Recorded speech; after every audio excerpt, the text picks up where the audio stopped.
Nesta edição, queremos prestar uma homenagem especial a todas as mulheres da Igreja, reconhecendo sua dedicação, força e liderança nos mais diversos ministérios. Em um momento significativo para a IPI do Brasil, convidamos a reverenda Shirley Proença e a presbítera Eleni Rangel para compartilhar suas reflexões sobre o futuro do ministério feminino e o papel essencial das mulheres na Igreja. Ambas são responsáveis pela coluna Vozes Femininas de O Estandarte e participaram do Núcleo de Apoio ao Ministério Feminino, o NANF, que é liderado pela pastora Priscila Cume. Essa é uma iniciativa da Secretaria Pastoral que tem como missão acolher, apoiar e fortalecer pastoras e presbíteras da IPI do Brasil. Nesta entrevista, a reverenda Shirley e a presbítera Eleni falam sobre os desafios e os avanços do ministério feminino. Que esta entrevista inspire e encoraje todas as mulheres que servem à Igreja, reforçando a certeza de que seu papel é essencial para a edificação do reino de Deus.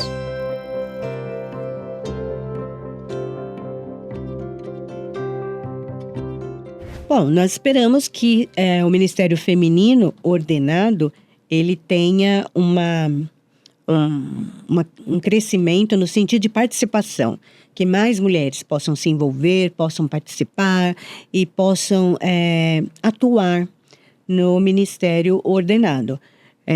Porque nós temos a garantia constitucional, mas isso não significa que todas as mulheres, ou que as mulheres que foram chamadas para esses ministérios específicos, estejam exercendo nas suas comunidades, nas suas igrejas locais. Então, o que eu, penso é que nesses últimos 25 anos, nós tivemos um crescimento de mulheres que foram ordenadas, mas isso não significa que nós tivemos também uma participação maior dessas mulheres em várias instâncias, por exemplo, né, de decisão. Que o futuro, bem próximo, ele nos traga, assim, também essa possibilidade de exercermos o ministério sem discriminação, um ministério que possa contribuir para a edificação da Igreja e a missão da Igreja na sociedade. E não é um ministério à parte. Eu acredito que, ao pensarmos em ministério feminino, ou ministério ordenado feminino, não é um ministério à parte dos homens, mas sim é um exercício do ministério juntamente com os homens e com toda a igreja. São ministérios diferentes, mas que contribuem para a edificação de toda a igreja, né? Acho que seria interessante pensar também na questão da valorização da vocação dessas mulheres, né? De modo geral, a vocação do pastor ela é sempre valorizada, né? E realmente reconhecida como um chamado de Deus.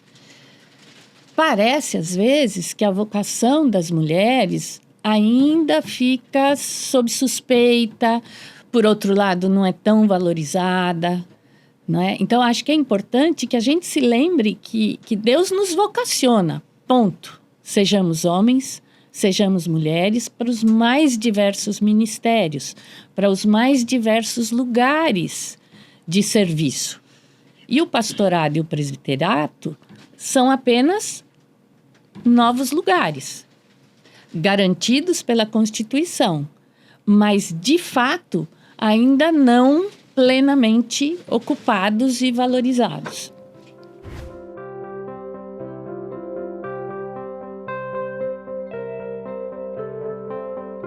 Então, eu acredito que a gente precisa, e até é essencial que tenhamos, mais espaços para as mulheres falarem a respeito das suas dificuldades, sejam elas materiais, emocionais, relacionais, institucionais, para que seja um espaço mais inclusivo, no sentido de mulheres de diferentes faixas etárias, diferentes regiões do país, possam também compartilhar as suas dificuldades e também aquilo que elas esperam para a realização, o desenvolvimento do ministério. Então, ouvir as mulheres nos pode nos trazer, né, uma série de informações para que a gente também possa ter programas de acompanhamento, né, planejar o que é necessário para atendermos às necessidades de diferentes mulheres em diferentes regiões. Nós não exercemos um ministério feminino ordenado isolado. E as mulheres acabam sofrendo mais, porque como nós somos, as mulheres, né, elas fazem parte de um menor número, e também menor número em termos de quantidade, mas no pastorado, no pastorado, e também o presbiterato, porque se formos pensar bem, se fizermos um levantamento, também no presbiterato nós temos o maior número de homens, ainda que tenhamos muitas mulheres.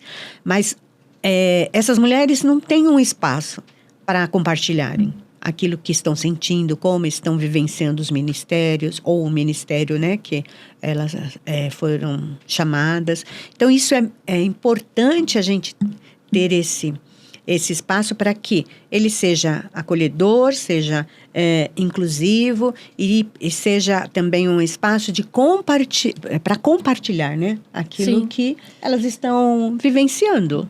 E penso que é importante a gente pensar nesses espaços de reflexão mesmo antes da ordenação, né? Eu acho que a gente pode criar espaços de reflexão entre as mulheres já na nossa igreja local, não é? Para a gente pensar como a gente se percebe, né?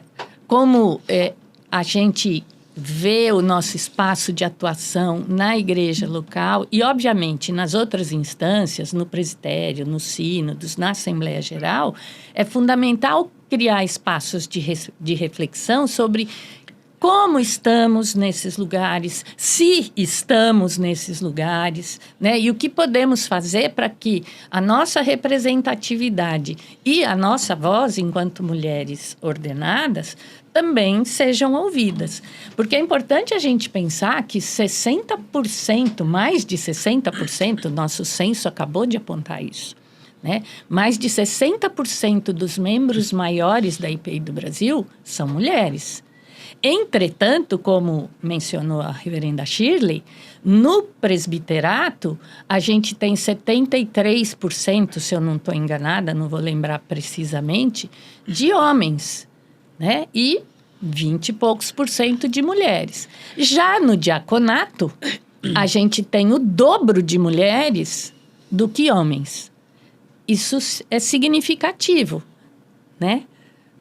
Então, precisamos refletir sobre essas coisas, sobre o nosso lugar, desde a igreja local, o que nos afeta, o que nos aflige, né, as possibilidades e espaços que temos. E por que quando a gente vai para outras instâncias, isso começa a ficar mais complicado, começa a ficar mais difícil. Então, acho que conversar sobre isso é fundamental para as mulheres.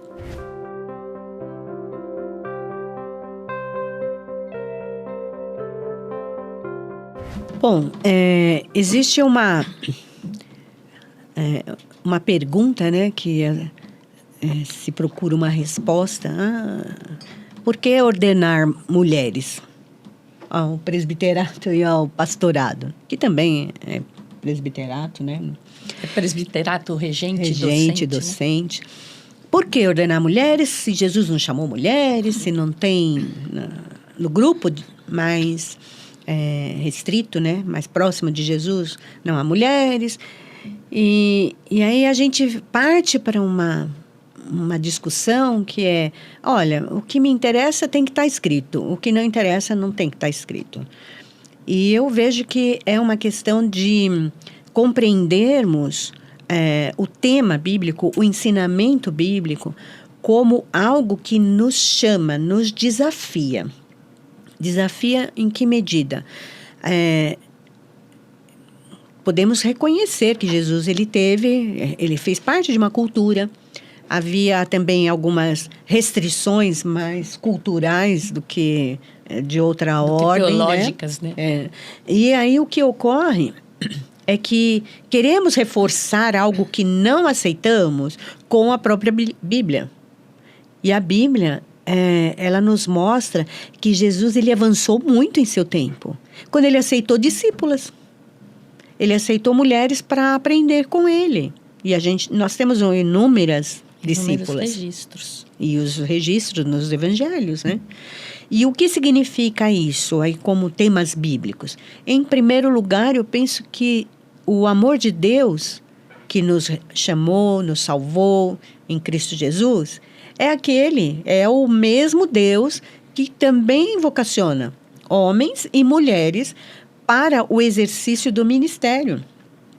Então, quando ele chama mulheres, ele também chama para mostrar que ele é o Senhor, ele é o Senhor da igreja, né? Jesus é o Senhor da igreja. Ele chama, independente se em relação à idade, à faixa etária, à condição social, ou até nessa questão se é homem, se é mulher. De gênero, né? E aí nós podemos perceber que nós estamos tentando buscar algo não tanto para fundamentar, mas mais para dizer a partir do que eu quero. Uhum. Então, eu não quero que as mulheres assumam liderança. Então, eu vou buscar lá na Bíblia que não tem.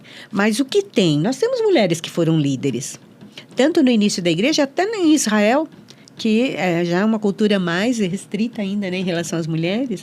E, então, eu vejo que os temas bíblicos, eles precisam partir do pressuposto que é Deus quem chama. É o Espírito de Deus que move e que nos mostra quais são os ministérios que nós vamos desenvolver. Homens e mulheres. Porque não é o fato de ser homem que foi chamado para aquele ministério. Não é porque é homem. É porque Deus entende que aquela pessoa pode exercer determinado ministério. Então, buscar essa igualdade significa que é reconhecer e respeitar quem o Espírito de Deus chama para realizar algo na igreja que é de Cristo, de Cristo Jesus. E nem todas as mulheres foram chamadas. Porque quando eu digo, eu não quero que tal mulher faça parte do ministério feminino, eu estou dizendo o seguinte, eu fui chamada para realizar outro ministério. Mas eu entendo que aquela não tem direito de ser chamada para realizar um ministério ordenado. Deus chama e a gente responde a esse chamado. E nem todas foram. E ainda bem, né? Porque se todas tivessem sido chamadas para o mesmo ministério, quem realizaria os outros? Então, os temas bíblicos, eles partem do amor de Deus, partem de Jesus ter valorizado o trabalho das mulheres, ter reconhecido que elas podiam ser suas discípulas, muito diferente do que culturas, né, que não aceitavam mulheres como discípulas, os mestres não aceitavam mulheres, e ele mostrou que o reino de Deus tem que ser diferente. E no reino de Deus há lugar para homens, para mulheres. Para todas as pessoas. E todas as pessoas, né?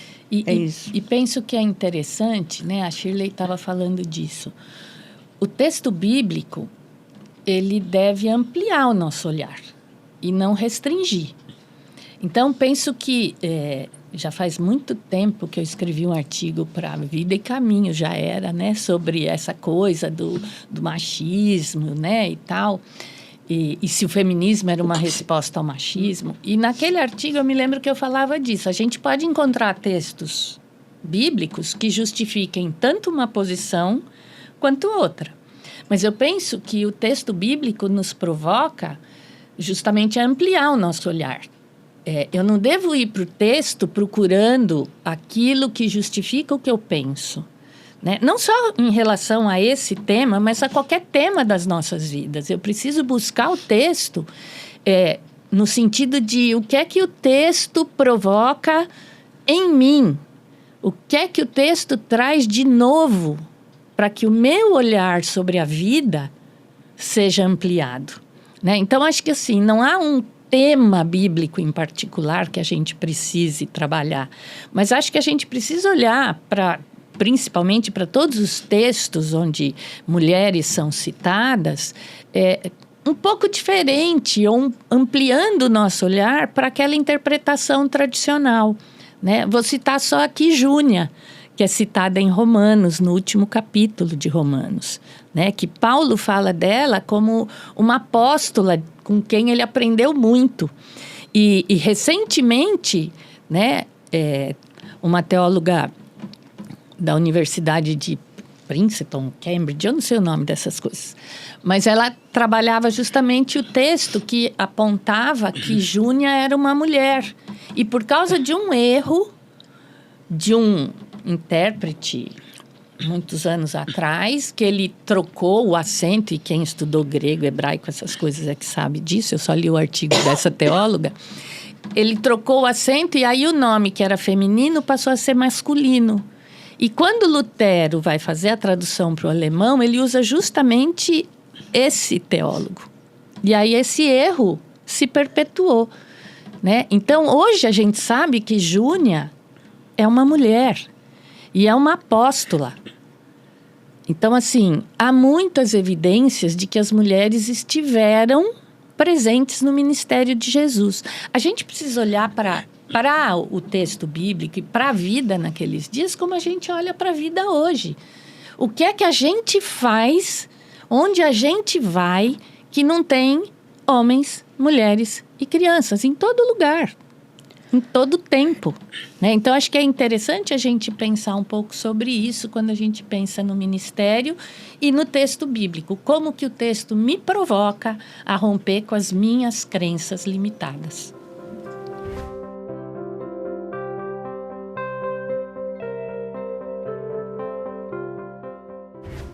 Olha, as mulheres sempre estiveram na liderança nas igrejas, sempre.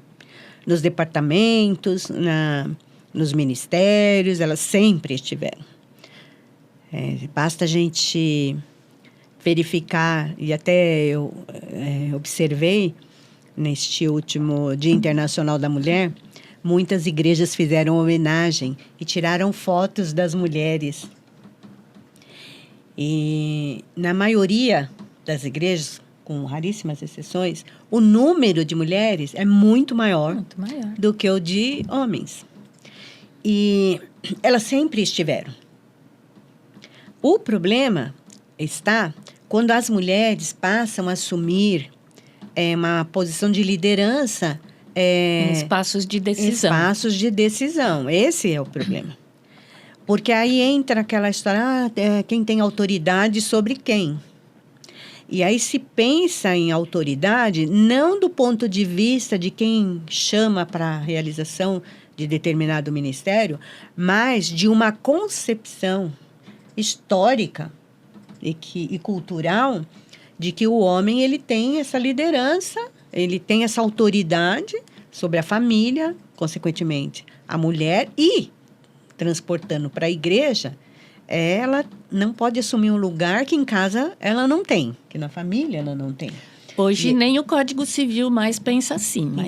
Mas a gente tem uma certa dificuldade, muitos homens e mulheres também, de aceitar a mulher não na liderança, mas de aceitar mulheres em posições, em postos, que subalternos, que eles exigem uma participação de decisão, E eu penso que a mudança ela acontece, está acontecendo, mas muito lentamente, porque a mulher ela pode ser líder em qualquer departamento da igreja, mas o dia que ela é eleita presbítera, mas ela não sabe fazer, ela nunca esteve nesse lugar. Ela não tem condições muito embora tenha sido eleita, legítima, Claro. A eleição. E no caso de pastoras, então, muito mais. O que essa mulher está fazendo num lugar que é um lugar em tese, é um lugar de autoridade. É o lugar, a posição mais alta dentro de uma igreja local, por exemplo. O que ela faz lá? Se perde a dimensão de que ministério é serviço. E quando nós estamos servindo, em qualquer ministério, a gente tem que usar nessa perspectiva, né? Nós estamos trabalhando pela mesma causa, nós estamos vivendo o Evangelho para que outras pessoas possam conhecer o amor de Deus. E o fato de fazer parte de uma instância decisória traz, assim, algum incômodo para homens, mas para muitas mulheres. Muitas mulheres. E aí a gente percebe que nesses 25 anos de ordenação feminina, ainda há regiões que não aceitam. Não aceitam mulheres no presbiterato, não aceitam pastoras, né? Mulheres no pastorado. E o que nós percebemos é que a mudança, ela também nos leva, ou leva as mulheres, a um certo comodismo. Porque, eu não aceito, então não quero assumir um ministério, né, ordenado, não quero.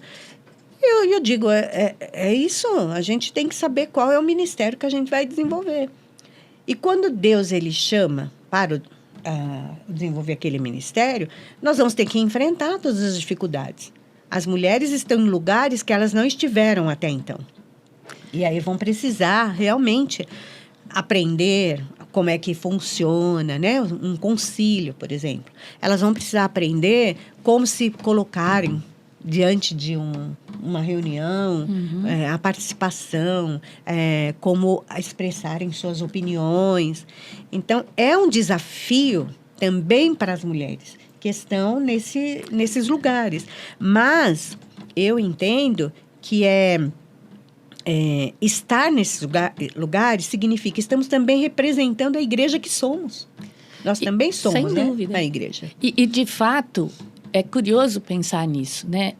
Toda vez que a gente ocupa um lugar novo, a gente vai aprender, né? Como disse a reverenda Shirley, quando a igreja nos elege, ela já reconhece em nós as qualidades necessárias para ocupar aquela posição, seja ela qual for.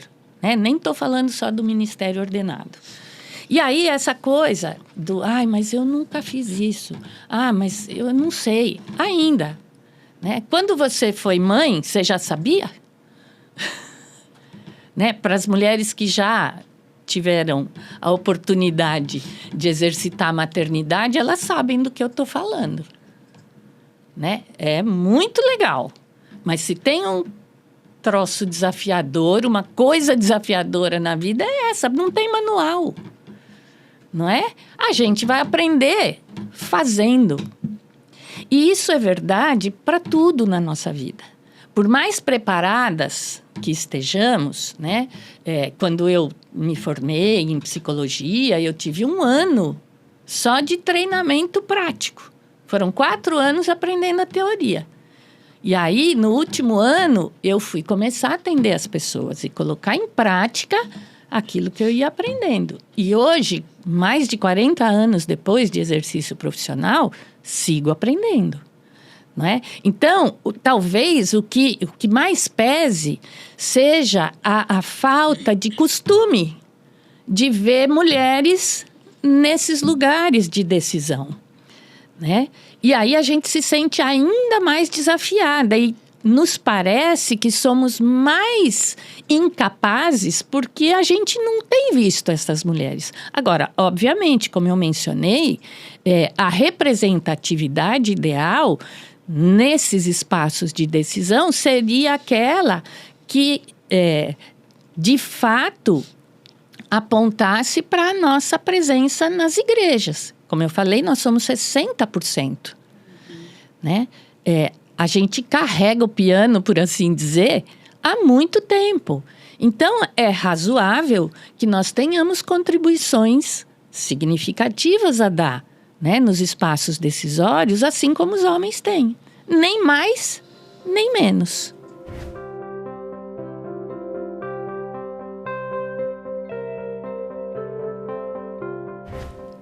Olha, eu penso que a gente só vai desejar se envolver no ministério ordenado se a gente for chamada para isso, se a gente for vocacionada, não é? Então, acho que é importante que a gente se abra para isso. Muitas vezes, justamente porque não é um lugar que nós temos... estamos habituadas a ver mulheres ocupando, seja no presbiterato, seja no pastorado, muitas vezes eu percebo que nós temos dificuldade de identificar esse chamado. Né? Então, eu me sinto vocacionada para o ministério pastoral, mas eu dificilmente vou me pensar pastora, eu vou me pensar missionária. Né? Eu me vejo, talvez, vocacionada para o presbiterato regente, mas eu vou me ver numa liderança leiga. Eu não vou me perceber, eu não vou identificar que esse chamado é para essa liderança ordenada. Então, acho que é importante que a gente se abra de verdade. E aí é um exercício da nossa intimidade com Deus, né? E deixe de resistir a esse chamado, a essa vocação.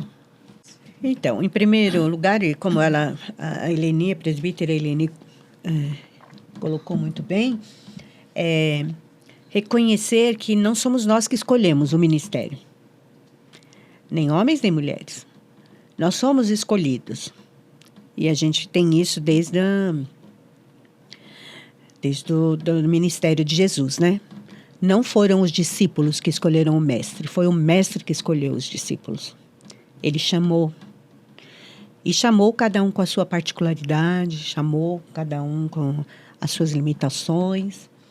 E Deus, Ele nos chama também, Ele nos chama. E Ele chama mulheres, chama homens, e para desenvolver os ministérios na vida da igreja. Então, o que eu poderia dizer para as mulheres? Não tenham medo. Ouçam o chamado de Deus. Ou vão com medo mesmo.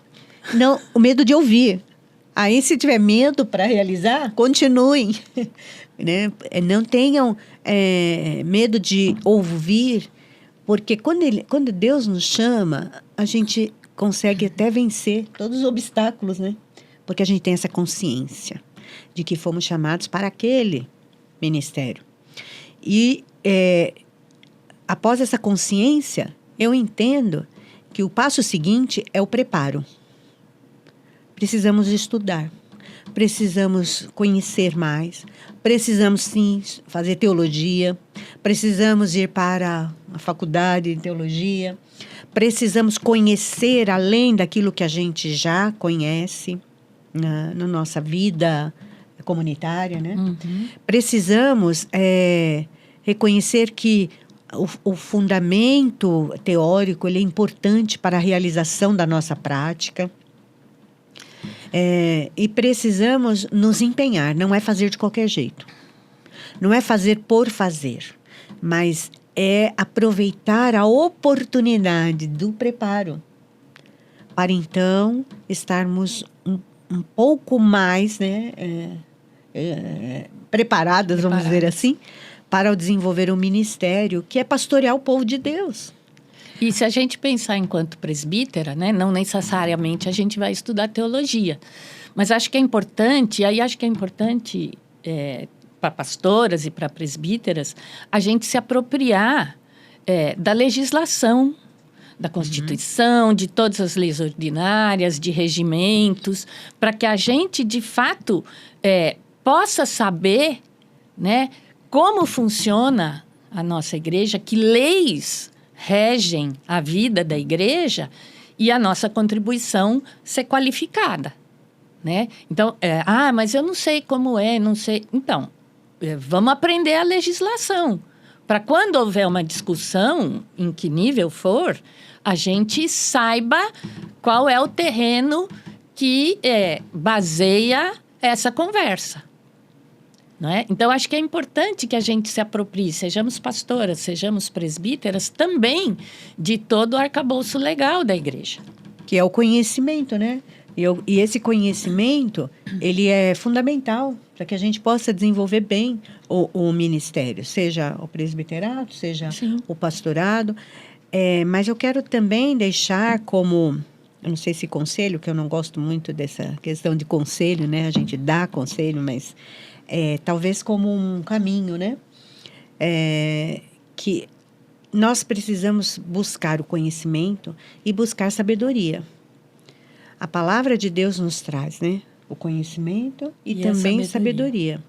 E tudo isso precisa estar sob o fundamento também da oração. Porque se nós não tivermos essa comunhão com Deus, de não buscarmos entender o que Deus quer da nossa vida, é muito mais fácil a gente tentar fugir.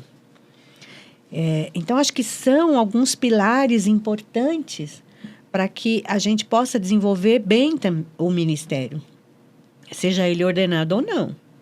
Então, as mulheres, elas não precisam realizar o ministério como os homens realizam. Elas precisam realizar o ministério como elas estão se capacitando para isso. E aí a capacitação que compete às pessoas, no caso as mulheres, e a capacitação também que a gente entende que vem do Espírito de Deus. Sim. Então, é pensar que é um todo, né? Que não é algo só, vamos só ter um preparo acadêmico ou constitucional, ou saber como é que funciona a instituição, mas deve ser um preparo para a nossa vida. E a nossa espiritualidade, ela precisa estar presente como parte da resposta que nós vamos dar a Deus pelo chamado que Ele nos faz. Lembrando, né, que o texto bíblico chama a gente, e há vários exemplos em que o próprio Senhor diz, né, que o Espírito vai colocar na nossa boca o que a gente precisa falar, né? Os discípulos, depois da ascensão de Jesus, começaram a se lembrar de coisas que eles não se lembravam antes e começaram a ter um entendimento diferente de tudo aquilo que o Senhor foi ensinando para eles ao longo de todo o ministério. Então, o ingrediente da nossa fé e da nossa espiritualidade, ele é um ingrediente especial quando a gente está falando do nosso ministério na igreja.